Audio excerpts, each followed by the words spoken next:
Hello and welcome to the EDHRECast, where we're all about commander data and dad jokes. I'm Joey Schultz and I'm joined by my puntastic co-host. He heard about the card Fire Lord Azula and he had to ask himself, why do they want to fire Lord Azula? Was she that bad at her job?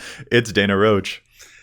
This show will be airing a couple days after Black Friday. So I think it'll be airing on Broke Monday, I think is what we're going to refer to this as, based on how many Magic cards I bought last week.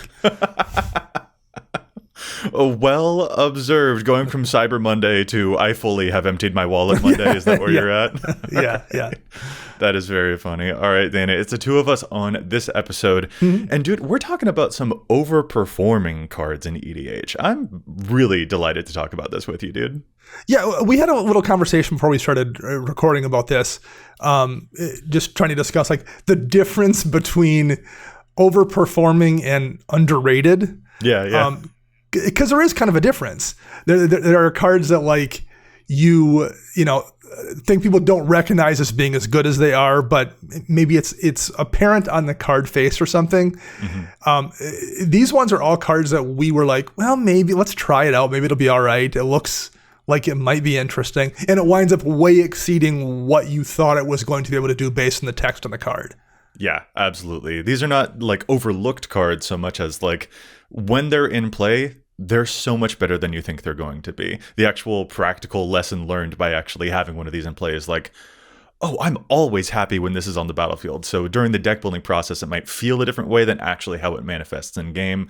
And there are a whole bunch of them to sink our teeth into. So let's get started. We're going to go in color order for this episode. Let's start with white. And Dana, I'm going to start us off here with the card Storm of Souls, which is a fantastic... I have to start off with a graveyard card. You know I do. Sure. But this is a fantastic graveyard recursion card, a 6-mana white sorcery that returns all creature cards from your graveyard to the battlefield and turns them all into 1/1 flying spirits in addition to their other types, and then you have to exile the Storm of Souls. And yes, you have to exile it because this effect is so good. If you could recur this on loop, a one-sided graveyard recursion spell, this is my bread and butter. I love seeing this every single time. I think people look at that and see, they all turn into 1/1s. That's not great. But you're in the color white, which will either pump them up or blink them all. You don't care about the fact that they're 1/1s. This is a terrific piece of work that is showing up in 25,000-ish decks, like 0.74% inclusion across decks that it's eligible to be in. I love this thing, and I'm always happy to see it when it's played. I don't know if I've ever actually ran into this card before, but it is one of those ones like when looking at the card, you're like, I can see why you can't tell how well it's going to perform. It's one of those that just very much has to be something in play for you to get a feel for how well it does. Yeah, and there are so many strategies that would love for the creatures to become that. Like King of the Oathbreakers cares about you having a whole bunch of spirits. That is a spirits deck. Arabella, Abandoned Doll, cares about you having tiny creatures. So like you don't care that they all become 1/1s. She'll do more damage that way. This is a great recovery thing in the event that your board actually did get destroyed. This gets you right back into it. Take it from a bona fide graveyard player. If black had access to a one-sided recursion effect like this, I would be playing it all the dang time. White having it is so great. The evasion that it gives is so fantastic. And even if they're 1/1s, you gave them evasion and you're playing white, you're probably going to pump them up anyway. This is a great way to get right back into the game. So this is my first overperformer of the episode. I really encourage people to try it out. Well, I have one that kind of is filling a similar void, and that's a Guardian Scalelord. It's in 22,000 decks, and it's a dragon, a 5-mana, 4 and a white for a 3/4. It has backup. So when it comes into play, you can put a +1 counter on a creature you control, and if that is another creature, so you could put it on itself, but if it's another creature, it gains the Guardian Scalelord's abilities fund a turn. In this case, those abilities are flying, and whenever this creature attacks, return a non-land permanent card with mana value X or less from your graveyard to the battlefield or X as this creature's power. So it's this creature's 3 by default. It'll be the power of whatever creature you pick to give backup to, but it'll get a +1 counter on it. It looks like a weaker version of Sun Titan, and in a lot of ways it is, because number one, Sun Titan can bring back lands. This is a non-land permanent. Sure. But the fact that it gives the thing that you are backing up both a +1 counter and evasion is kind of a big deal that turn it comes down. Yeah. You're going to be able to swing through because something has flying. you're going to be able to buff it up, so you can oftentimes bring something back larger than Sun Titan.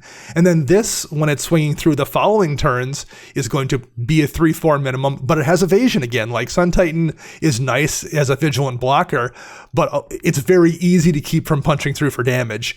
This is going to be able to hit somebody in the face pretty consistently. I wouldn't be pulling Sun Titans out of decks for Guardian Scalelord. It's just a really good card, and I was really pleasantly surprised about how well it performed. I completely co-sign on this one because it says graveyard on it, so I'm biased. Sure. Yeah. But no, I totally agree with that. A Sun Titan that has an evasive version, and I think probably a lot of folks look at this on the dragon aspect. That's one of the reasons why this card could end up becoming not given a chance, because you assume that dragon, maybe it needs to have dragon tie-ins or synergies. But in a +1 counter deck, it's also going to do that backup one. That one +1 counter is probably going to become more. And the fact that it can get back increasingly bigger and bigger creatures, I have seen this one get back one of those cards that oh goodness, what was it? It's I am not remember. I think it's Abzan Battle Priest or something like that creatures with +1 counters on them get lifelink. Sure, right. Mid-combat, suddenly the thing that was swinging now also has lifelink. In fact, basically the whole army does. And the ability to just perpetually get things back like that is very fantastic. Yeah. And again, with the fact that you're playing white, this thing's probably not going to stay at 3 power throughout much of the game. Right. Because you're playing a color that loves to buff stuff up. So this will get back more and more stuff. The fact that it can't hit lands, sure, that's a knock against it. But the fact that it grants evasion, and that it can continually get you back a whole bunch of stuff, I totally appreciate this. We do probably need to move away from the graveyard examples, though, because my bias is coming through way too hard on this episode right now. So what do you have for something that is not doing graveyard stuff from white? Tell you what, you picked a 5-mana creature in white. I'll pick another 5-mana creature in white as well. This one is one that I normally didn't give the time of day to, but every time I see it, I'm like, holy crap, this is so good on the field. That's Aerial Extortionist, another 5-mana white creature, a 4/3 with flying. It's a bird soldier, and when it enters the battlefield or it deals combat damage to a player, you exile up to 1 target non-land permanent, and for long as that card remains exiled, its owner may cast it. But whenever another casts a spell from anywhere other than their hand, you draw a card. This looks a little clunky, 5 mana and a little bit tough, and it removes a thing but only temporarily. Well, this is a better version of the airbending stuff that we've seen. They do have to still pay full cost to get that thing, so that's actually significant, but it will draw you a card off of that. But not only that, it's drawing you cards off of any time that red tries to do its impulse draw stuff. A lot of people are casting stuff from not their hand these days. Whenever someone casts their commander, you're drawing stuff, and if you blink this thing, you exile more and more stuff, and it also triggers when it hits. This is showing up in 47,000 decks. That's about 1.3% of decks that can play it. And yeah, it's another one of those things that routinely I discount during the deck building phase, but when I see it in play, I'm like, wait, you've drawn 5 cards off of that thing. Maybe I need to be paying attention a little bit more, Whenever another player casts a spell from anywhere other than their hand, that's a trigger that happens a lot, and there are so many things that qualify as casting a spell from somewhere other than your hand, whether it's an impulse draw kind of effect, or like you mentioned, your commander, or something like even a cipher spell or something. There's a lot of situations where that trigger just this kind of effect in general, let alone the fact that you are going to probably force at least one usage of it by exiling the thing when it comes into play. Mm-hmm. Yeah, I'm a really, really big fan of Aerial Extortionist, even though it is, again, one of those cards that I'm like, I don't know, and I have to really work myself up to justify actually putting it into a deck and not cutting it as a 102nd card or something like that. When it's actually in play, I'm routinely impressed. So that's why it totally has to go into an episode like this. Real quick, before we get to our next color, let's do some quick shout-outs. We are excited to be teamed up with Dragon Shield. And MagicCon Atlanta a couple months back marked the release of Dragon Shield's first product featuring licensed Magic the Gathering art. They had a Dracogenesis sleeves there from Tarkir Dragonstorm and a sleeve of EDHREC's most popular commander, the Ur-Dragon. We'll have upcoming arts from the Shocklands, and there's Ravnica Guild sleeves as well coming in 2026. If you go to dragonshield.com and use the promo code EDHREC in all lowercase, you'll get 5% off your next purchase. It helps the show and it helps your cards stay safe, even in space. This show is also brought to you by our fantastic patrons over at patreon.com/EDHRECast. This show could not happen without you. And to show our thanks, we have great perks over there on Patreon, including access to our Discord where you can chat with us, our Challenge to Stats spreadsheet showing all of our challenges over the years, plus some exclusive content that we do over there as well. And if you want to support us in totally free ways, you can do that too. Hit the like buttons, subscribe to see even more cool data, and leaving a podcast review is huge. But one final thing, every episode we love to shout out one of our brilliant patrons. So this week, here's to one of our longtime supporters who goes by Sue the Patron. Very apt name. Sue, cheers to you. Thank you so much for being a patron. You make this show possible. All right, Dana, let's get back into our topic here, talking about some overperforming cards in EDH. We just mentioned a bunch of white cards. Now let's move on to blue. What are some blue cards that you love seeing in a game of Commander? So one that wound up being a real overperformer for me was a Lunar Insight from Foundations. It's a sorcery, 2 and a blue. Draw a card for each different mana value among non-land permanents you control. So this was one of those ones I thought, it'll be, typical spend 3 mana, draw 2 to 3 cards in blue. That's pretty decent. Maybe it has some higher upside. I'll hit once in a while at some points in the game. The thing I wasn't thinking about was how many decks I have whose commanders make tokens, or at least the deck is built around making tokens. So I consistently have tokens in play.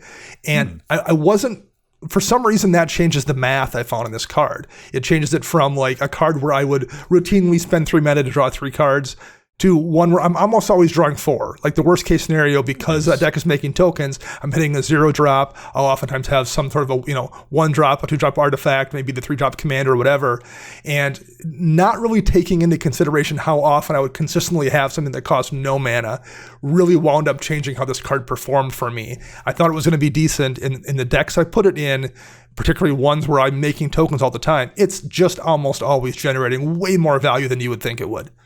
I love this because I didn't think about that either, but even having like just a treasure token in play, you've got your 0 right there, which isn't a number that I had factored into my equation here either. And I also love that you're going like sensibly overperformer here. You're not saying that this is drawing you 10 cards or 9 cards for just 3 mana. Like that would indeed be wild, but like even 3 mana to draw 4 is still like, okay, like you got to put some respect on that. She really is that girl. That is a terrific rate. 3 mana for 3 is also frankly a pretty good rate. But I think like customarily we look at this card and we sort of assume that it might end up being a divination because we're thinking like, I don't know, we'll have like a 2 drop mana rock, maybe a 4 drop commander or something like that. And that's all we'll get. But I love what you pointed out there. Having a token does increase this. It's very consistently going to be 3, if not 4. Yeah, I'm impressed too. Okay. Dang, Dana, I'm going to have to go and put this into my decks now. I'm going to have to give this a proper shot. It's only showing up in 14K decks, like 0.5% of decks that can play it. Love it. So what do you have here for an underplayed one or overperformer, I guess I should say? Yeah. I got to go with Fleeting Reflection here. This card just impresses me every time it is in my hand. This is a 2 mana instant from Outlaws of Thunder Junction. It is showing up in just about 6.7 thousand decks. So 6,700 decks, and it's about a 0.2% inclusion here. Anyway, it's a 2 mana instant, Fleeting Reflection. Target creature you control gains hexproof until end of turn. Untap that creature, and until end of turn, it becomes a copy of up to 1 other target creature. Note, not just a creature that you control. I believe I've used this on a challenge of stats ages and ages ago, but this protects your favorite creature, also allows it to suddenly block, and then also could turn that creature into the copy of whatever is the best thing currently in play. This is one of the coolest safeguard protections, both to like give you a blocker so you're protected in combat, to protect the thing that you care the most about if they were trying to spot removal that creature, or to make something super huge, or let's say that someone has a Blood Artist type of effect and you're like, a board wipe is happening, me too, I'll join in on the fun. There are so many small things that this lets you do that it is never not useful. So just the options that suddenly unfold before you when this is in your hand are so impressive to me. I mean, it's a modular card, right? And like how you wind up using it without, looking like one on the face of the card. There's no bullet points there. You're not choosing modes, but it does have a lot of different ways you can use it. And I found those are the cards that always kind of feel like they overperform. Ones that they're almost never dead because there's always some useful situation for them in your deck. Yeah, any one of these abilities probably wouldn't be worth the 2 mana, but doing even 2 of these abilities and them being relevant is like, okay, like, all right, I'm going to protect a creature and also now it's up to block. That's pretty neat. Or I need to untap this thing and also I'm going to turn it into a copy of the thing that you're attacking me with. So now we're probably going to trade. Even little moments like that are like, oh, dang, okay, this is, it throws your opponents off, and I love destabilizing them and making them a little bit unsure, like, okay, I didn't think you'd have that with those 2 mana. It's a neat effect. I'm a super big fan of Fleeting Reflection. Frankly, I need to put this into even more of my decks because of how much I love it. But it is, again, one of those cards that during deck building, I discount a little bit, and then it's in my hand during an actual game, and I'm like, why the doubt? Why the doubt, Joseph? Like, this is, All right, what else we got in blue? So I've one, again, this is going to kind of parallel your pick because it feels kind of like a modular card, and that's Hide on the Ceiling from the recent Spider-Man set. So it's X in blue. It's an instant. Exile X target artifacts and or creatures and return them to the battlefield under their owner's control at the beginning of the next end step. So as an instant speed blink effect in blue, 2 mana isn't out of rate. For being able to blink something, 1 in a blue is not a terrible cost. There's a couple of them that are a single blue, but not many. There's a lot that spending 1 in blue is a pretty reasonable rate. Mm-hmm. But a lot of those only hit your own thing. This lets you hit someone else's thing. It's an X. It's not 1 in blue. It's whatever you want to spend for as many targets as you want. So it scales upward at points in the late game. And the fact that you can hit other people's stuff means you can either use it to save your things. You can use it to remove attackers that are coming at you. You can use it to remove blockers that could be in the way to keep your attack from swinging through. And the fact that you can hit artifacts is actually very, very meaningful, whether it's to save your own artifact, something that's much harder to do. There aren't very many spells that let you do that. And it can do things like the deck where I'm running it, where I have a bunch of the kind of living weapon style equipments. I can reset those. I can reset multiples after somebody, I block 2 or 3 things. The creatures on the equipment die. I can then blink those equipment, have them come back into play, attach the creatures again. It just has a ton of different utility. And the worst case scenario, which is 1 in a blue to save one of your things, is actually still pretty good. Terrific. Yeah, showing up in 10,000 decks so far. It's a relatively new card, but that means it's showing up in 1.4% of decks that can play it so far. You know how March of Swirling Mists is really dang good. Very similar phase vibe. out, and it can be a bunch of different stuff, not just yours. Yep. This works great in the same vein, but also for decks that care about enter the battlefield effects. So I'm way into it. Yeah, adopt this card further for sure. I'm gonna connect this thread to another one actually, because Hide on the Ceiling now puts me in mind of Extraordinary Journey, which is a card that I know you have a whole lot of experience with. And it is you indeed who made me think of putting this card onto this list for an overperformer. Extraordinary Journey is XX blue for an enchantment. It's from I think the Wilds of Eldraine set. When it enters the battlefield, you exile up to X target creatures, and for each of those cards, its owner may play it for as long as it remains exiled. We're getting some Aerial Extortionist vibes in here up again. But then whenever 1 or more non-token creatures enter the battlefield, if 1 or more of them entered from exile or was cast from exile, you draw a card, but that will only trigger once each turn, which is fine. It only needs to do that once per turn. Dana, I believe I've seen you cast this for just the blue, ignoring the X, and it still drew you as many cards as Heuristic Study in that game. It was wild, just because of the amount of blinking that other people are doing, the amount of cast from exile. This is basically the Aerial Extortionist pick that I had earlier, but blue version. It's showing up in barely 11,000 decks, 0.3% of decks that can play it, connecting a couple of things to you just mentioned a blinky card. Here's a card that benefits from that.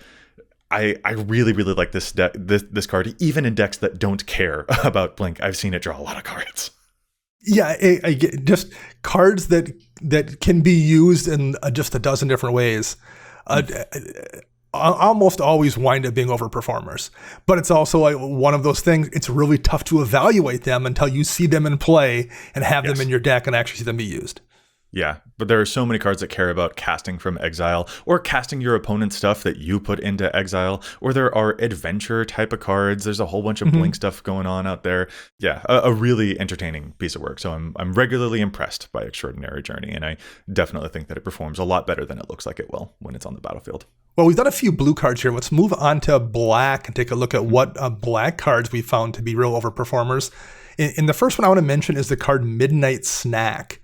This is also from Foundations, which was a set we were a big fan of last year. Midnight Snack is an enchantment, 2 and a black. It has a raid. So at the beginning of your end step, if you attack with the creature this turn, create a food token. But most importantly here is you can spend 2 and a black and sacrifice this enchantment, and target opponent loses X life for X as the amount of life you gained this turn.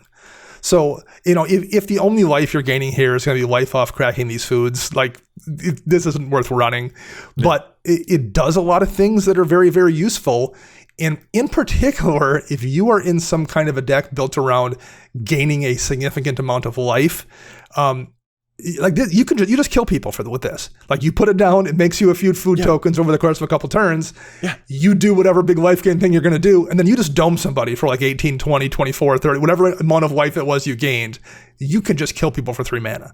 I have been on the receiving end of you doing exactly this to me. The card's terrific, particularly because when your creature has lifelink, like you gained a whole bunch of life that turn. So cool. Here was a secret double strike you didn't realize was going to happen. It just spells doom no matter whether the combat damage of that huge lifelinking creature, if it actually gets to me or if it just gets a creature, you still gained that much life. And then I get thwacked by the Midnight Snack. Very impressed. It honestly puts me in mind of the card Essence Harvest a whole lot, which honestly, I'm going to audible that in here as another Overperformer. Great card. 3 mana black sorcery. Target player loses X life and you gain X life, where X is the greatest power among creatures you control. If you got a big creature, this is just a fling where you don't have to sacrifice a creature and you gain that much. This is such a stellar finisher. Yeah. And Midnight Snack really puts me in mind of that thing. For dedicated life gain decks, you know that you're gaining bunches of life. Yeah. So make that into a way to nuke your opponents. And that is also a super budget card. It's so cheap to get this. Yeah. And it's in like 11,000 decks. So a cheap card in very few, doesn't see a ton of play. Definite Overperformer. Yeah. What do you have here, Joey? Well, we're in my home color now, so of course I'm back to a couple of graveyard things. So forgive me, everyone. I know that I'm biased. I did just mention Essence Harvest though, so I'm not only about the graveyard. I promise. I think I'm gonna go with Wake the Dead here, which is a card that I think is very reasonable to assume isn't going to do a whole lot. It's X black for an instant. You can cast this spell only during combat on an opponent's turn. Quite a restriction. You return X creature cards from your graveyard to the battlefield, and then you must sacrifice those creatures at the beginning of the next end step. It's showing up in 13,000-ish decks. That's 0.3% of decks that can play it right now. So I know this doesn't look good. We want to revive a bunch of creatures and keep them, right? The thing is, I play a lot of Aristocrats, Dana. I've probably challenged this card, done challenge stats on this. I'll go on patreon.com and look at our challenge stats spreadsheet of all of our challenges over time and confirm that I probably have mentioned this on a challenge stats, but I have to mention it here as an Overperformer, because when you're taking all those creatures out of your graveyard, Sir Conrad triggers are likely to happen. But also, all those creatures will then be able to block, mess up what your opponent is doing, but you also will have a bunch of enter the battlefield effects. When you get back like a Massacre Worm mid-combat with a spell like this, it's terrific. And when you're getting back all of those famous draw cards when your creatures die, black creatures, and this will force them to be sacrificed again at the end step. Like, Dana, I've revived Grey Merchant mid-combat, and instead of them KOing me, I KO'd 2 other people from the game. I've revived Kokoshows with this as well, which, oh no, how am I going to get my Kokoshow to die? Well, this card does that for me. It brings it back and then makes sure that it will be sacrificed at the end step too.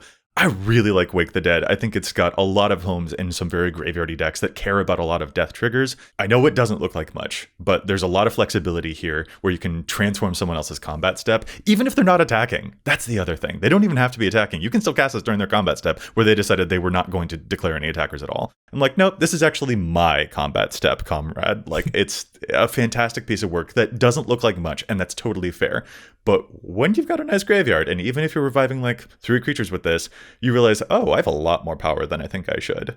Yeah, again, it just feels a little bit modular because it's not necessarily about bringing the creatures back to use them so much as it is, really often at least, generating whatever ETBs you're going to get from those creatures coming into play. Right. Whether it's them bringing tokens with them or, bringing back a Fleshbag Marauder just to get that Fleshbag trigger or something. It's so flexible if you are playing in a deck that's doing a lot of stuff in a graveyard. You say flexible. It's also annoying, which I accept wholeheartedly. Sure, yes. I understand this about myself. Sure. I know that I am an annoying person to play against because I keep bringing stuff back, but I promise it's good. Well, I have a black card here that has been an Overperformer for me. It's in 67,000 decks. That's a lot of decks, I guess. Yeah. Crippling Fear. It's a sorcery for 4 mana, so 2 and double black. Choose a creature type, and creatures that aren't of the chosen type get -3/-3 till the end of turn. Damnation for the same cost just can destroy all creatures. But there's so many times I don't want to destroy all creatures, and I don't care if I kill everything. For 4 mana, I'm going to kill a bunch of things. And in a deck where you're running, primarily one of a creature type, you're not going to kill any of your stuff. It just generates so much value. And I wouldn't say don't run board wipes or anything, because this isn't a true board wipe, but man, it feels real good when you drop this on turn 5 and you have 2 creatures in play of a type that you can just name and no one else does, and you take out, okay, one thing survives, someone has a 4/4 out, but you take out like 6 or 7 other creatures. That feels way better than a damnation a lot of times when you would have lost your stuff too. In particular, it's also because, like, let's say you give the -3 and there is, 4/4 or 5/5 that sticks around. It has still got the minus for the rest of the turn. So then when you move to combat to attack them, they're like, well, do I block? My thing is now just in chump block mode. It's not even a big guy anymore in order to actually hurt them back and like really reasonably trade with the creature. I probably a lot of folks think of Kindred Dominance as the like to fill this type of card slot instead, because that's a 7 mana sorcery. You choose your creature type, destroy all creatures that aren't of that chosen type. So that's like a definitive, I'm absolutely getting through. It is also, though, an expensive card, and it is also 7 mana. Right. And if you want to get like those value attacks in, which I mean a lot of decks really do, they've got a couple of attack triggers that need to get in for the strategy to really go, and waiting until 7 mana might be a tall order. I'm into this. I'm very into this. Yeah, it feels like one of those quintessential, of course people know about this type of card, right? But it doesn't actually show up nearly as often as a lot of the other bigger and more famous and more consistent ones. But when properly applied, this one messes some people up for sure. It's one of those things like I still run Damnation in some decks, but I never cast Damnation and think, wow, that was so amazing. That really like changed the course of this game. I might feel like, well, okay, I reset stuff down to 0 and now I can maybe race ahead, but I never feel like it's something that in the moment changes the course of the game. Crippling Fear, almost every time I cast it in the decks where I run it, I feel like that just swung things wildly in my favor. Yeah. Oh, I like that. I like that a lot.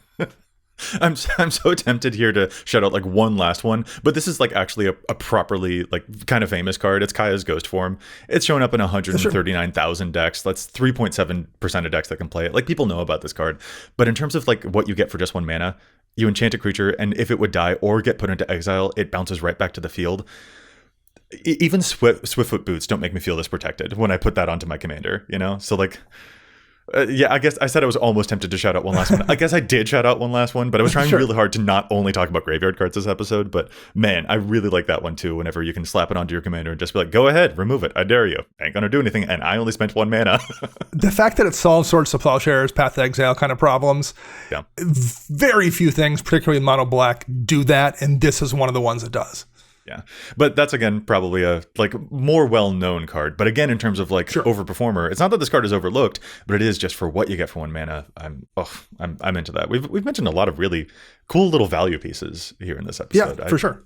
I can't wait to try out even more of these. Like Crippling Fear is a really interesting one that I want to try out in some of my own decks now too. Okay. I think we talked about a whole bunch of cards here, Dana. How about we move to challenge stats to talk about even more data on EDHREC, maybe that we don't entirely agree with, cards that should see more love, or some cards that are perhaps overplayed, before we get into red and green and artifact cards later on in the episode. What do you say? Sounds good to me.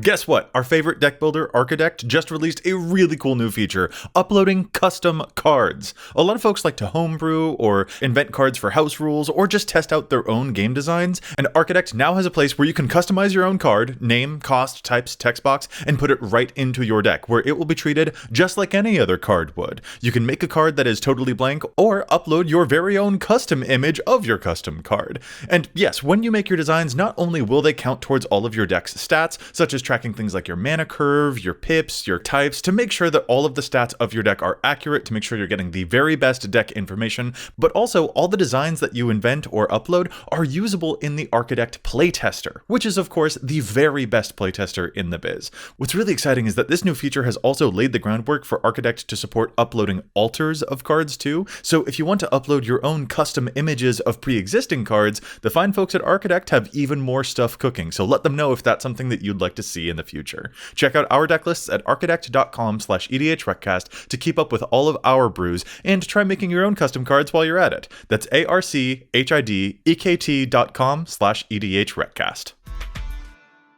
So our listener challenge this week comes from a listener, Jared Wanacott, and it is for Xyrus the Writhing Storm, in particular the card Echoing Equation, which is the backside of Augmenter Pugilist. So Echoing Equation is 5 mana, 3 and double blue for a sorcery. Choose target creature you control, and each other creature you control becomes a copy of it till end of turn, except those creatures aren't legendary if the chosen creature is legendary. So particularly what's relevant here is Xyrus makes tokens. So if you have, for example, 7 tokens in play that you've made over the course of the game, when you cast this, turns them all into Xyruses. And if you hit them for even, 6 damage on 2 of them, that's going to make over 40 tokens. The multiplicative effect of this, particularly in a Xyrus deck, is really, really effective. And it's only in about 300 of the over 16,000 Xyrus decks in our database. That's a really good card for Xyrus decks. I wonder if folks are just overlooking it because they see the front half of Augmented Pugilist and think it doesn't do much with their deck, and they don't then pay attention to the backside. This is definitely one of those cards worth running just for that backside, particularly in a Xyrus deck. So definitely should see more play and should for sure see more play in Xyrus lists. Alrighty, for my entry into Challenge to Stats this week, I have to get into character real quick. The Boulder is ready to rumble, but the Boulder, I think, is overplayed. So sorry, the Boulder, but I'm going to critique you a little bit here. This is a neat card. It's a 4-mana, 4/4 mono-green legend from the new Avatar set who says that whenever he attacks you, Earthbend X, where X is the number of creatures you control with power 4 or greater. He's showing up in like 32% of Toph Metalbender decks, 70% of Boomy Unleashed decks, and about 48% of Toph Earthbending Master decks. Now, don't get me wrong, a non-zero amount of players want to play this because the Boulder is like such a great character for story-based reasons, like an all Avatar themed deck. That totally makes sense to me. But if you are looking for some practical ways to make an earthbending deck a little more buttoned up and play a little bit more smoothly, I do think that he should get tossed out just as swiftly as Toph yeeted him out of the Rumble arena. Earthbending, in my experience so far, has meant either making a couple small animated lands, a couple of 1/1s or something like that, or more likely one big boy, like one huge earthbent land, rather than ending up with an even distribution of multiple 4-power lands. So the Boulder will most commonly end up like earthbending 2 when he finally gets an attack in after you played him, and then you kind of have to hope that he sticks around for even more attack steps to get the ball rolling any further. I do not doubt that some earthbending decks will manage to still make that work for him. I suspect Boomy first and foremost to be best for that possibility. But the Boulder is not at home in some of the other earthbending decks out there, especially the mono green Toph, who so often is earthbending for like 10 onto a single land rather than spreading things around. I think instead the Boulder is going to work a lot better in traditional mid-range stompy decks like Goreclaw, Tarot Calcisma, stuff that cares about having those creatures with power 4 or greater. So don't get tricked that just because this card says earthbending on it, that it is best for that type of deck. He actually shines in a completely different area. Right now, he's clearly a little conflicted about what is supposed to be his proper home, so consider a cut and a migration over to those other decks so that the Boulder is no longer conflicted. And Challenge of Stats has been brought to you by Cardsphere, the best way to turn your unplayed cards into played cards. This is such an easy drum to beat, but I'm going to beat it again. I had all the cards I wanted from the last Airbender set within a week of pre-release thanks to Cardsphere. People had their events over the weekend and basically got home and started shipping out the cards they cracked as soon as they got to their computer. You can't beat getting your singles in the mail before the cards are even officially released. Just go to cardsphere.com/EDHRECast to get started today. Okay, Dana, we've talked about white, we talked about blue, we talked about black. Now it's time to talk about Overperformers in the color red. And we actually realized pretty recently that the card that I wanted to talk about for red, Connecting the Dots, and the reason that I wanted to talk about Connecting the Dots as being an Overperformer is actually because of games I played with you where you had it in play. So I guess we both have a lot of fondness for Connecting the Dots as an Overperformer. Why is that the case? Yeah, this card might be the biggest overperformer on the list for me. Yeah. To the point where, like, the first couple times I used it, I myself, the person playing the card, had to double check the wording on it because I was like, it can't really be drawing me that many cards, right? That can't be right.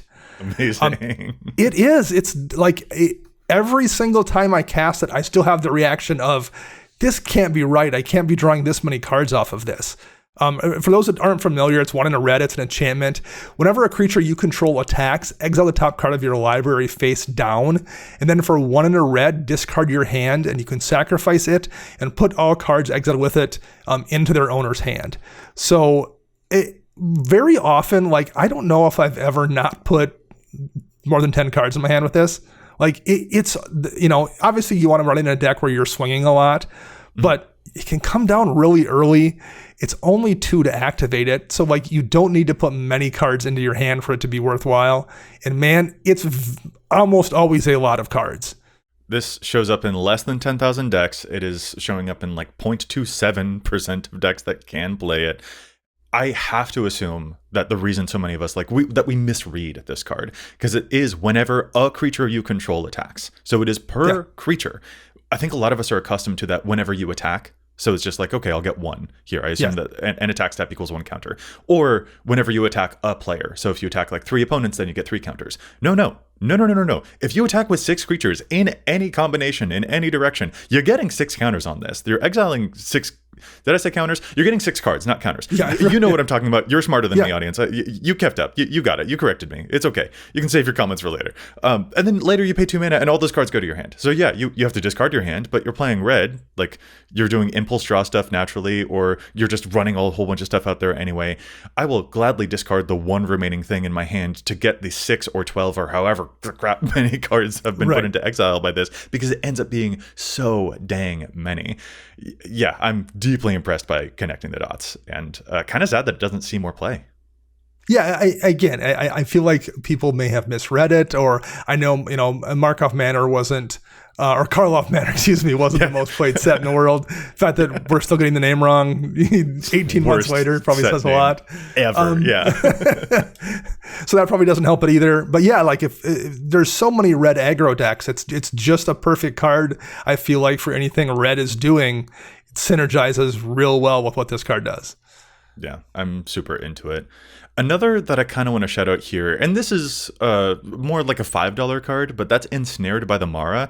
That's another one that I've also been pretty impressed by when I see it, and I'm often more on the receiving end of it, but like this is a villainous choice that does feel indeed pretty villainous. It's a 4-mana red sorcery from the Doctor Who set. Each opponent faces a villainous choice. They either exile cards from the top of their library until they exile a non-land card, and then you, the caster, may cast that card without paying its mana cost, so you do sort of like a dig Atali type of effect, or that player exiles the top 4 cards of the library, and then Ensnared by the Mara deals damage equal to the total mana value of those exiled cards to that player. It doesn't seem like much. It feels often like, oh, if I just give them a card, they'll probably just get like a 1 mana thing or whatever. No, this could chance into some really big beaters, in fact. Or anytime that I've done that, I'll do the exile cards and I'll take the damage version. I end up getting clobbered for like 12 or 16 damage. This one's price has been creeping up a little bit. I'm hoping that its play also creeps up a little bit. It's in about 35,000 decks, so barely 1% of decks that can play it are playing it right now. Ensnared by the Mara, I gotta put some respect on you. Anytime that I've seen you, I'm actually realizing I'm very afraid of the way that this will resolve. Well, it's one of those things too, like if you think about what's kind of the worst case scenario here on, taking the villainous choice, you get, someone's worst mana rock, or you get a Llanowar elf kind of mana dork, or some kind of nature's lore ramp spell, or the most ineffective things that you would possibly get. Still feels pretty good for 4 mana to get a couple mana rocks in a blocker. The worst case scenario for this is pretty good. And there's been enough times when I've seen someone get an arcane signet, something boring. An Avacyn Angel of Hope. Well, that's a problem. That's a giant problem now. Or someone who's like, oh man, I don't want to give you anything, so I'm gonna take 14 damage I didn't see coming. Someone played this against me when I was on my Yannette deck, which is of course full of 9-drops.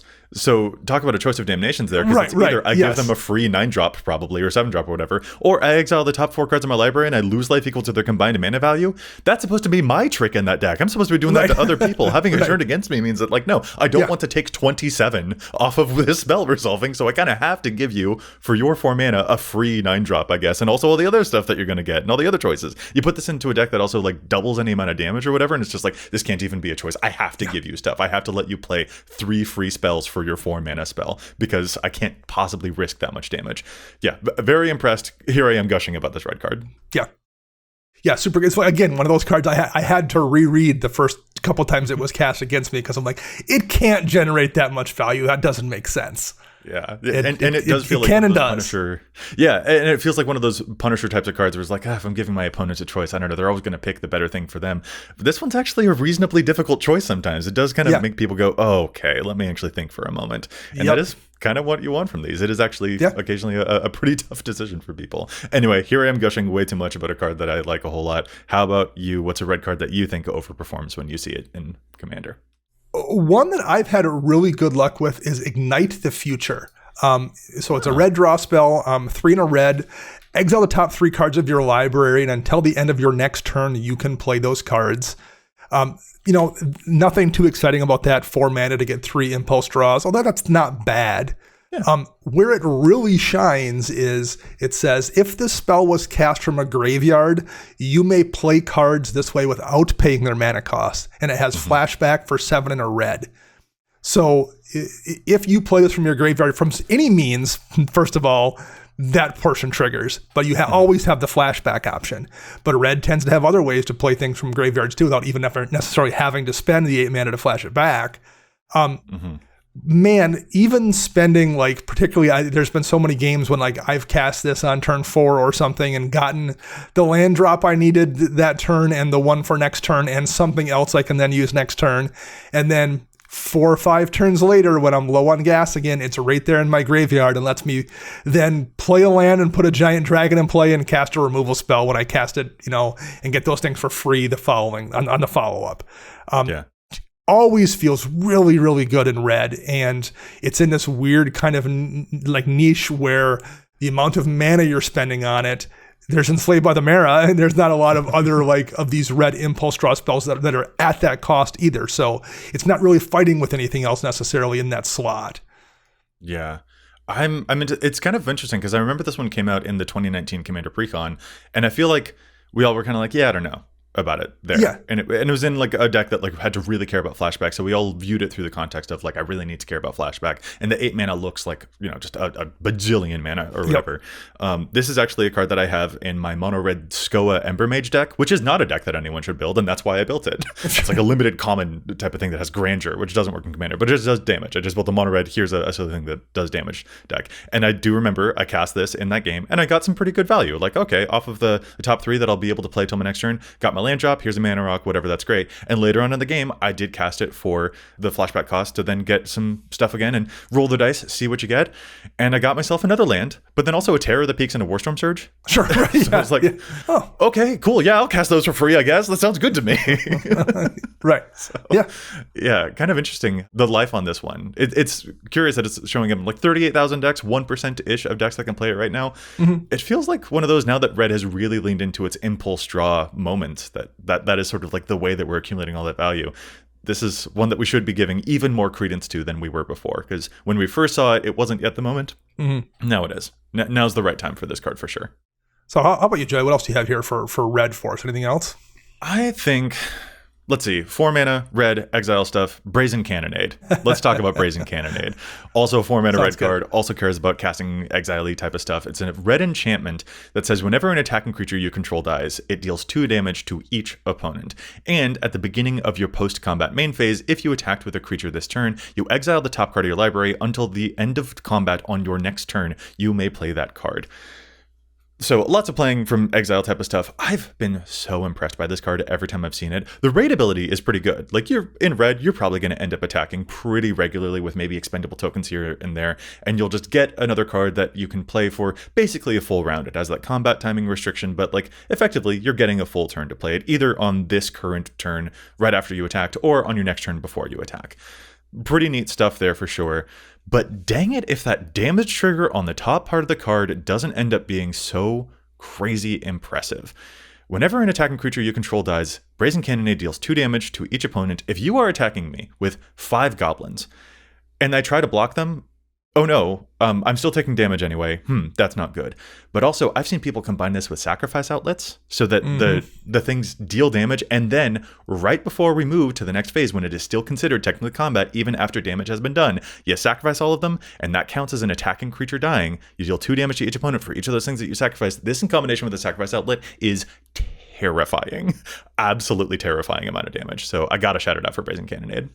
It's one of those things I remember back when Outpost Siege first dropped, which was the first of these red enchantments that gave you an impulse draw every turn, and be this will be in every red and Boros deck I run till the end of time. It's red's own kind of Phyrexian arena, and I never would have thought they would print multiple better versions of Outpost Siege, considering Same. how good that felt at the time. And Brazen Cannonade, just it's Outpost Siege, but it is better, for all the reasons you mentioned. 11,000 decks, 0.3% inclusion. It's like $1 right now. I highly recommend it. Brazen Cannonade is kind of the truth. When you see it in play, that's when, and again, it's one of those things where I see it in play against me and I'm like, oh, like, I'm so impressed when I see it across the field too. But like, that's part of the Overperformer experience too, right? It's not just, oh, I have this in my hand and I feel really great about it. It's also like, I hope my opponents know how much I respect the crap out of that card. Because when they play it, suddenly my fear goes from like, I was at like maybe a 3 and now I'm fully at a 9. So if you were the one playing Brazen Cannonade out there, don't discount how good it is, because I see it and I start shaking and quaking in my boots. Okay, we've mentioned a bunch of stuff in red. Now we'll move on to green. This was a big category for me to try and like slim down. Not gonna lie, this was a tough one for me to only pick a couple of cards that are Overperformers, because there was a lot I wanted to put here. Well, one for green that jumped out at me, and we've talked about fogs recently and how good fogs are in Commander, and I've been slowly like putting more and more of them in my deck. And you know, what you're always looking at is the traditional green fog or white fog, or heck, even black if you look at darkness, is the single mana to prevent all combat damage that'll be out this turn. Every variant usually costs 1 or 2 more mana, so it's trying to figure out if the extra those add are worth spending more mana for. Right. And Moment's Peace is one of those fogs plus. So it's 1 in the green, prevent all combat damage that will be dealt this turn, but it has flashback for 2 in a green. It's so messed up. So it gives you 2 uses. And I thought that seemed useful. But where it really wound up being useful, and this is the last couple of times I've cast it, is when I've gotten to that point in the game where like I'm going to alpha strike somebody else out, and then I'm vulnerable. And I have a fog in Moment's Peace for the one of the players I didn't kill, and then it's sitting there in the graveyard for the second player I didn't kill. Rattlesnaking, just threatening. So like, go ahead, try it. Look how safe I am. Like, yeah. So like a regular fog in that situation, I have to like decide which of those 2 players I'm in a fog. Is the other one going to be able to kill me? And like the math becomes much more complicated. Moment's Peace being able to be used twice almost always buys me back to my turn again, where I can then hopefully kill both of those players. So in this case, spending 1 extra on the fog has been so much better than I thought it was going to be. I've absolutely loved this card. It's only an 18K dex? It's only an 18,000 dex, yeah. That's it? Yeah. Okay. Sorry, people just witnessed my shock in real life. Like, just like I really would have expected the numbers to be way higher on that. It is a bonkers card. There's a lot of really good fogs, but this one especially really takes the ticket. A fog in EDH can just be a skip your turn type of spell against the right player. Because people are like leading up to this fantastic thing that they're like, oh, I'm going to be able to demolish everyone with my huge Stampede or my huge Behemoth or whatever the crap is going to happen. And you're just like, no, sorry about it. It's such a power move. You feel so safe when you have a fog. And so we've done whole episodes, but like, hey, play more fogs. Like, definitely. And this is a really high tier one for sure amongst that category. And when it comes to lack of inclusion in decks, it's only ever really had a couple like limited reprints. It's from way back in Odyssey, but the only real prints are a list version and a secret lair version. So like this isn't the kind of card for the most part you are just seeing in the case or LGS or even in the bargain bin or LGS. Lack of inclusion is probably just a lot of folks don't even know it exists. Yeah, no, very, very fair. That's a good point. Okay, I'll move to one of my green Overperformers here. Spinner of Souls. Dana, have you played against Spinner of Souls? This thing's gnarly. This thing's nasty. And it's like, it's that in subtle ways, which a lot of the cards that we've mentioned this episode have been like, here's subtle things that are like actually greasing a lot of wheels and making really smooth gameplay. Spinner of Souls is a 3 mana green Spider Spirit. It's a 4/3 with reach. Whenever another non-token creature you control dies, you may reveal cards from the top of your library until you reveal a creature card. You put that card into your hand and the rest on the bottom of your library in a random order. Show up in nearly 24,000 decks. It's about a 1% inclusion of decks that can play it. It's from the Foundation set, so it's a little bit on the newer side compared to, you know, a certain chunk of the database that goes back 2 years in EDHREC. I'm in love with this thing. When I play this, I'm like, okay, if they board wipe me, my non-token creatures, which I have a couple of here and there, they're going to draw me creature cards when they die. And that just feels so secure. I love those effects in black. Why wouldn't I love it also here in green? Maybe people read it and see that it doesn't count itself. It only counts other non-token creatures you control. Maybe they see non-token and they're like, it can't be that good then. But dang, do I like this card. If I get wrecked and I'm going to find other creatures to replace the stuff that I had, perfect. That's exactly what I want my cards to do in that color.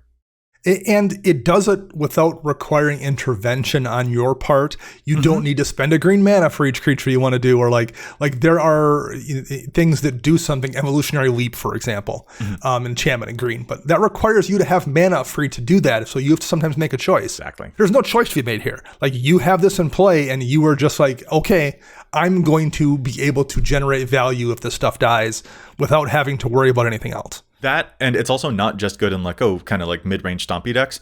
I played this in Rutstein Aristocrats. Rutstein was making it a 2-mana card, which, for the record, crazy. But when you're playing Aristocrat stuff and you're sacrificing your own creatures for value and then regularly getting them back to sacrifice them again, this drew me so many cards. This drew me way more cards than any other card in the deck because I was constantly looping a reassembling skeleton or whatever the crap.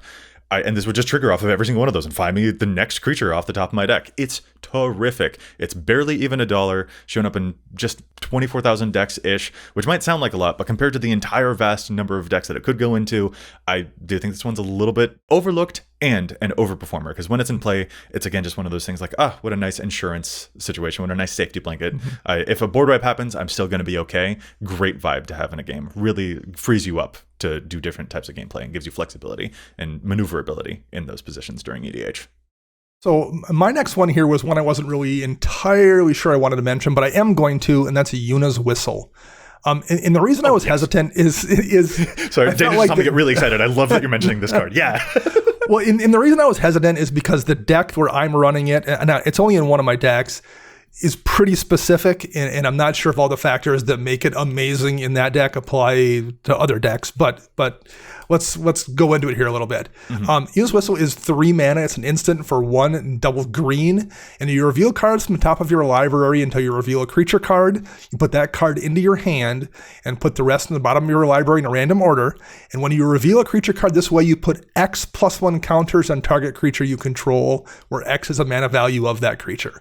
So you're putting a creature into your hand, and you are buffing one of your creatures at instant speed with whatever the power of that creature card you grabbed is.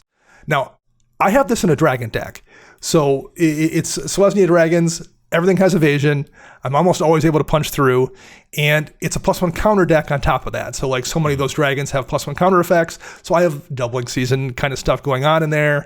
So very, very often this is just putting you just died counters on something. Particularly because it's a dragon deck. So like, everything I'm hitting is putting 5 counters on something. Right. If not, 14 counters from Earthquake Dragon or something crazy like that. Wild. And then they perhaps are doubled when they come into play. So maybe it's 28 off an Earthquake Dragon if there's a doubling season out or whatever it is. In my particular deck, it's amazing. But I still think it's pretty good. Like, it's going to put a body into your hand. It does it at instant speed, so you can do it in response to a block. It's not just a +1/+0 effect either. The creature you're putting the counters on is probably going to survive. So it's changing combat math, whether it's damage to a person's face or damage to a blocker that came into play that you weren't ready for. It's putting a card into your hand. It's just a ton of value, and I think you probably want to be playing it in some kind of a +1 counters deck at the very least. But man, in that kind of deck, it generates a lot of value, and it generates it in really variable ways depending on what you need in the moment. Yeah, I love that it's worded in a way where you do the reveal first, and then there's a delayed triggered ability or whatever, that when you reveal the creature, then you'll choose the target creature that you're going to buff up. So it isn't like I have to choose my target and I don't know what I'm going to get. I don't know how big it is. Like, it's actually timed out very nicely and very intuitively there. It's showing up in 7,000 decks right now, and it's a relatively new card, Final Fantasy. But still, it's also getting cut most often from the precon that it's from the Titus precon, because I probably, like, people think, I don't know, you see this, like, if it gets like a 2-drop, you're like, only 2 counters, or a 1-drop, or you're like, was that really worth it? But I love what you're pointing out. +1 counter decks are not doing just a couple of +1 counters. A small number of +1 counters becomes 2, becomes 4, becomes 8 very regularly with those types of decks. That is kind of their whole deal. That's their whole shindig. This is a combat trick that permanently buffs your creature and draws you another card. Yeah. What's not to love? I love this card. Yeah. I love that. Yeah. That's terrific. I'm so happy you mentioned this one. Yeah, I'm really, really into it. This card makes me happy when I see it, because it looks like the card that would be easy to underestimate. But when you actually do finally pull it off at, like, in combat or in a cool moment, it's like, oh, suddenly the math is so much worse for me than I thought. It's a terrific piece of work. I'm so happy you mentioned this one. Yay. Good. So what do you have here for us? I think I'll end on Indomitable Might. A 4-mana green enchantment aura with flash. Enchanted creature gets +3/+3, and it can assign its combat damage as though it weren't blocked. Shown up in 30,000 decks, pretty respectable. That's 0.8% inclusion amongst all of the decks that it's eligible to go in. This is the commander damage definitely happens card. This is the, oh, you thought you were blocking? No, you're actually dying instead card. Indomitable Might is the type of thing that I can, like, now that I've played against it a couple of times, whenever a player who's in green attacks me and they haven't done like a Stampede sorcery effect to bump up their stuff first, I still live in fear now for combat tricks like this. So Dana, if you mention a combat trick that is really cool, I'm going to mention this one here. Indomitable Might saying that no, my creature doesn't just have trample, it goes over completely. It's so messed up. This is such a messed up card. And it probably looks like a lot. 4 mana for +3/+3. Yeah, I don't know. No, assigning combat damage as though it wasn't blocked is terrific. This is the card that really secures the bag and makes sure that your commander damage is indeed going to go through. And anytime that I've seen it, it has just been like, oh yeah, that ended the game for someone. They're just out of the game now. And that's a lot of power in a single card. And again, it's not one of those cards like you mentioned with the last one with +1 counters where it's just that. Like, this is going to be in a deck where it's not just giving a creature +3/+3. It's going on to a creature that has 4 other auras on it, and they're all adding up multiplicatively. And like, you know, it's this won't just be in a deck where you're like going to put it on your commander. Let's see what happens. This is part of a card that's going to be in a list that has a very specific plan that revolves around all this kind of stuff. And this is just going to make all of those auras or, you know, the +1 counters or whatever the thing the deck is doing, it's just going to make it even that much more impactful. Well, and I'm looking at the most common decks for it, and just like, I'm just going to sound out some of these, and notice your fear increase with every name. Kotus the Fangkeeper, which is naturally indestructible, so you don't have to worry about your thing dying. You're going to get that through, and the combat damage will happen, so you'll get the trigger from Kotus to get more cards off of the other people's libraries. Thrun, Breaker of Silence, which is indestructible on your turn, and which also is like nearly impossible to hit, is just going to also get through all of its damage all of the time, and you never have to worry about it in combat, or worry about blockers in combat. Or here's a kicker, Yargle and Multani, which naturally has 18 power, so you throw this on it, and then that's 21 power, it's definitely hitting you for the commander damage, and like, I'm barely scratching the surface. Those are just a couple of places where it's good, but I think it's good in way more decks than those. Yeah. This is a terrific piece of work, and if you are playing something that cares even a little bit about Voltron, and frankly, not even just Voltron. Right, like, if you just happen to have some big creatures, and you want to make sure that your 9 power creature does in fact get through, make it 12 damage, that's definitely happening. Right. Yeah. Yeah, like, okay, that's pretty good. Yeah. So yeah. No, this is great. I have this in a Thrun troll deck that's built around auras being put on Thrun. One of the best auras in the deck. Absolutely. Yeah, a really, really great card. Oh man, there's so many others that I want to get to, but we got to move on. To Colorless now. Let's round out the episode with some colorless cards that we think are overperformers. What springs to mind for you in the realm of no color, like artifact, or just straight up colorless cards? What's on the docket when it comes to those cards that could go truly in any deck? So one that's been a real overperformer for me is Solar Array. Mana Rock, it's 3 mana. Add a mana of any color, always useful.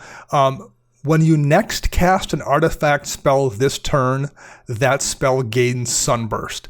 So, you know, if it's a creature, it enters with a +1 counter on it for each color of mana spent to cast it. So I have this in a couple different decks that care about +1 counters in some way, shape, or form. What I didn't realize when I put it in the deck, because I put it in the deck and I'm like, okay, it's going in this 2-color deck, so this thing that cares about counters, when I use this Mana Rock, it'll get 2 extra counters on it. It's not just 2 extra counters, because it can make a mana of any color. So assuming the spell costs at least 3, I can make if I'm in a Boros deck, I can still make a blue mana with this and use the blue and the red and the white and put 3 counters on it. You know, if someone by chance has an Urborg out or a Yavimaya and I'm making additional colors of mana I don't have, that also accounts for Sunburst. So there's been a couple times I've been able to actually put 4 counters on something with Solar Array because of it making a color of mana I don't have and someone else granting me a color I don't have access to. You know, again, like, you're not going to run it for that reason, but like, that's one of the reasons this has just really overperformed for me, because the fact that it's not just a Mana Rock that puts 2 counters on things. It's Mana Rock that really often is putting 3, if not sometimes 4 on things. And that has made it, I thought it was going to be decent. It's been even better than that in those decks. Terrific. Yeah, this reads as like niche within a niche because like it needs to care about artifacts, and then you probably also need to care +1 counters or something like that. But I love what you're pointing out here. You maybe don't need to care too much about +1 counters. You are just casually making your stuff a little bit more buff, and by a little bit more buff, you're pointing out that it's not just a little bit. It's actually a lot of bit more buff. Ways that really matter. So I'm very, very into this. I'm going to have to give this one another look for my own artifact type of decks. It's a pretty new card, from the Edge of Eternity set. About 15,000 decks right now. So 0.6% of decks that can play it are doing so. Not a whole lot, even given the fact that it is a pretty new card. But yeah, this is one that I honestly didn't give the time of day before. And Dana, you're convincing me. I'm probably going to have to give it more the time of day now. I'm impressed by that. Lo and behold, another 3-mana rock that we really enjoy on the show. Yeah, right. So. Exactly. So what's your first offering up here to the colorless gods, Joey? Any time that I've seen a Bloodthirsty Blade in play, it's been so subtle and so just skewering and just so perfect. It does exactly what it says it's going to do, and yet even that little thing, you kind of don't realize, oh, that actually is a very big deal. 2-mana equipment that you actually attach to your opponent's creatures for just 1 mana, and the equipped creature gets +2/+0 and is goaded. This is a 2-mana card that says you never have to care about the scariest thing in play. You just don't ever have to do that. As long as you can get it onto their thing, which are some people playing hexproof stuff? Sure, but there are, for the record, some ways around that. Or you can just put it on someone else's thing. You don't have to worry about multiple angles of attack. You just can negate one of those big scaries over there, or force an opponent's creature into combat. But you're not putting in an aura onto their creature that you're trying to get into combat. You're putting an equipment on there. And when the creature dies, you'll still have this. And on your next turn, you can just be like, I'll shift it over to this other thing now that I don't want to have to worry about. It is just always going to be pointed elsewhere. Showing up in 55,000 decks, which is not a whole lot. This card's been around for a while. It's like 0.75% of decks that can play it are doing so, and that's colorless, so that's every deck basically. Even given that 55,000 is a very small drop in the bucket of the 7 million decks that are in the EDHREC database, and whenever I see Bloodthirsty Blade, I'm like, crap, this is really nice. Well, I should clarify, when I've had it in play, because I had a go deck, I'm like, cool, I never have to worry about you. Fantastic. That makes me feel super secure. And when I've been an opponent who's seen someone else's Bloodthirsty Blade, I'm like, oh no.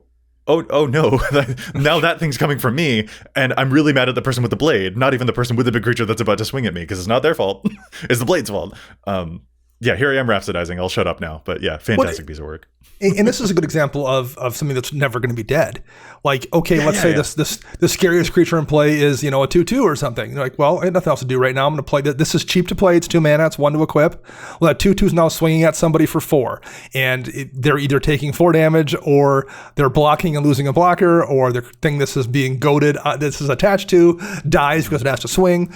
And then you put it on something else for just 1 more mana. And like, it just causes a lot of chaos. It's going to remove a bunch of things. It's going to deal damage, and it requires minimal intervention on your part. And it's just always going to be there. It's always going to work and always have a target. Yeah, look at this. The card Ghoulish Impetus, which is a black aura that is mimicking effects like this, gives +1 death touch and goads the enchanted creature. And if the enchanted creature dies, then Ghoulish Impetus will come back to the battlefield at the beginning of the next end step to enchant something else. That is nearly like a $7 card or something like that, compared to Bloodthirsty Blade being like 25 cents. I just think that price difference should probably like stand out in people's minds as the ways that this type of effect that is eternally going to stick around for longer can be very valuable to people. Well, my last colorless addition here would be a card I think I've used for a challenge of stats in the past, and that's Hilda's Crown of Winter. But I'm going to mention it here because it's such an overperformer for me. It's 3 mana with legendary artifact, so it's entirely colorless. You can spend 1 to tap target creature and tap the artifact, of course. But this ability costs 1 less to activate on your turn. So on your turn, you can tap it for nothing and tap a creature. Get a blocker out of the way, deal with something somebody else might want to tap, or force them to use it right now versus saving that Birds of Paradise mana for some other opportune moment, whatever winds up being best here.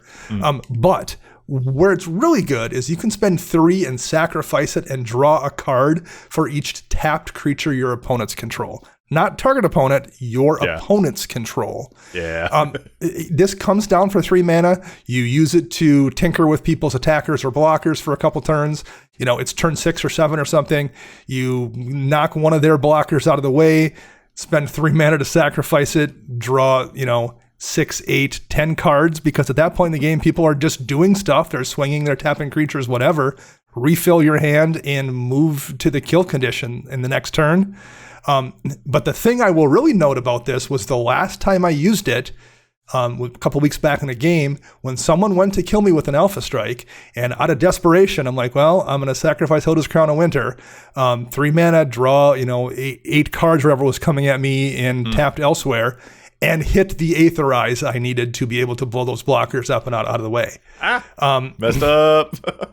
And sometimes that kind of thing just happens, but the fact that it's really useful, even if it didn't have those abilities, it didn't have the card draw, it's still a pretty useful card. The fact that when you get to the point in the game when you need draw, you can draw a ton of cards off this is so good. This is calling to mind other 3 mana artifacts, which again, I just discount in the deck building process. But then when they're actually in play, I'm like, man, the options that you open up here are fantastic. Mimic Vat and Mirage Mirror are the ones that come to my mind there. Mimic Vat, storing creatures under it that died, and then you can make tokens of them. And you can time it out really cleverly where you can make a token on the person's end step right before your turn, and then on your turn you can also do another. So then you can get 2 of those if you need the effects, but also it can switch around so that you'll always be able to keep one of those things.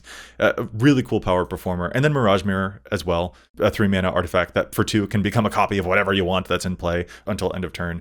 Both of those, $1, they're showing up in a decent chunk of decks. Mirage Mirror showing up in nearly 100,000 decks, 1.3% of decks that can play it. Can't scoff at that. Mimic Vat showing up in 63,000. Those are great too. But each of these, them and the Hilda's Crown of Winter, are those cards that I look at in the deck building process. I'm like, I don't know, it seems very general. Sure, yeah, It seems like it's not doing the specific niche thing that I know my deck is doing. For sure. And I want to respect and honor the niche. Absolutely. But then when you actually see them in action, you're like, oh no. It's so good, yeah. Well, and I'll know this. One of my favorite things about Mirage Mirror is playing that little game in your head where okay, I got a Mirage Mirror out. So when it comes to me on my turn, I'm going to make it a copy of this thing. And then I can do this and this and these sequence.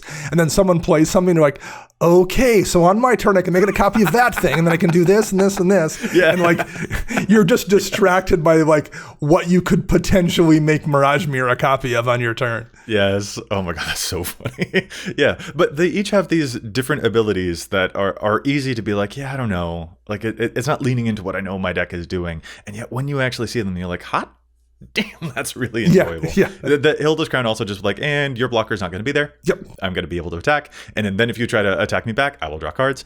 And the fact that it is every creature that each of your opponents control, it's doing that mana geyser type of thing where I'm so much better when I'm not just targeting one opponent. It's everybody. Yep. Each one of these is a nice value engine that greases wheels, it smooths things along, but it's easy to not notice that until you actually see it in action. Yeah, absolutely. Honestly, we've gone over a couple of bangers here, Dana.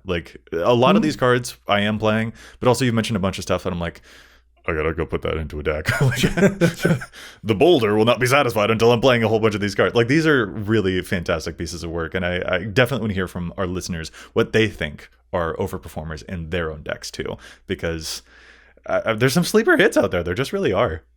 This is a really good one for listener feedback too, because for the most part, the reason we know these cards are overperformers is because we either put them in decks because we were curious, or we've seen someone else use them against us.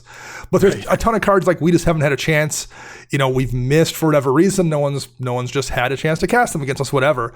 That I guarantee listeners know about. They're like, oh, this thing's been a huge overperformer, but we just haven't seen it, so we don't know that. So yeah, I would love to hear feedback on this. Yeah, it's so good. There's so many cool dang cards, and I lament that I can't put all of them into my deck because there's so many things that I want to try. And even when I do put them into my deck, I still don't draw them for a couple weeks, or a year, or a while. But when I do finally get to give them a chance, there's some stuff that can really impress you. So it's good to give yourself permission to try some stuff to then give it the chance to impress you. You actually need to give it time to breathe and actually prove its accolades there, because some of these really are phenomenal. Even if I wasn't giving them the time of day before, when I finally saw them actually work, whether in my own deck or against me, I was like, dang, I got to respect these cards a whole lot more. So give yourself permission to try these things so that they have the opportunity to show you how fantastic they can be. And a whole bunch of these are super budget cards as well. So yeah, I hope this has been a fun episode for people, but definitely let us know what are your overperformers out there too.